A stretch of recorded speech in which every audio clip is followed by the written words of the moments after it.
Donc, bonjour, je m'appelle Mélanie Fayolle-Guiraud, je suis responsable du point justice, point d'accès au droit de la ville de Grigny. Je suis également référente égalité femmes-hommes au sein de la ville et lutte contre les discriminations. Donc aujourd'hui, le but, c'était de faire la prévention sur les violences intrafamiliales et les violences faites aux femmes. C'est souvent un sujet tabou et donc les personnes n'osent pas en discuter. Ça fait partie de la santé des femmes parce que du coup, il y a le volet psychologique en prise. Il y a également les violences physiques. Souvent, on pense aux violences physiques, mais il y a les violences verbales, administratives. Là, l'idée, c'est dans ce stand d'en parler, de dire aux personnes, non pas qu'elles sont peut-être victimes, mais surtout de leur dire que peut-être elles sont témoins d'eux et qu'en règle générale, les personnes, elles vont se confier à une amie, à une tante, à une mère.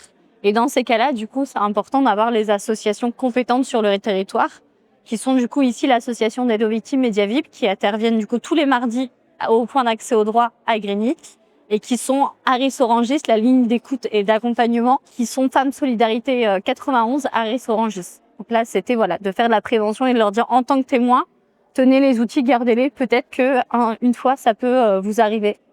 Il y a aussi l'outil du violentomètre pour se situer dans sa relation. Est-ce que c'est sain? Est-ce que du coup, ça devient un danger? Et là, dans ce cas-là, du coup, c'est intéressant de pouvoir venir voir les professionnels. L'importance aujourd'hui, par exemple, c'est santé des femmes. C'est vrai que nous, sur le volet juridique, on n'a pas un contact direct avec les professionnels de santé.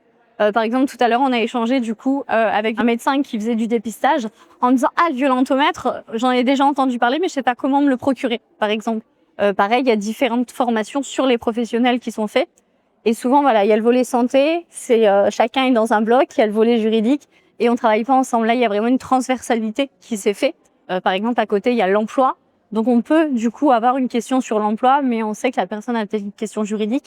Elle permet du coup de faire différents stands et d'avoir différents apports au niveau solution et créer du partenariat, ce qui est intéressant, d'avoir les contacts directs des uns et des autres pour quand on a une question, on appelle et on a un lien direct. Alors, le CPTS, on avait notamment échangé sur le fait de pouvoir venir sur le forum d'accès au droit, justement, parce que le forum d'accès au droit, c'est un forum où on essaye justement de parler du volet juridique, social, logement, mais la santé, c'est parfois, on va dire, notamment pour les femmes, à la fin de leur to-do list. On s'occupe du mari, on s'occupe des enfants, on s'occupe de ça, de ça, de ça, et la santé, on s'oublie.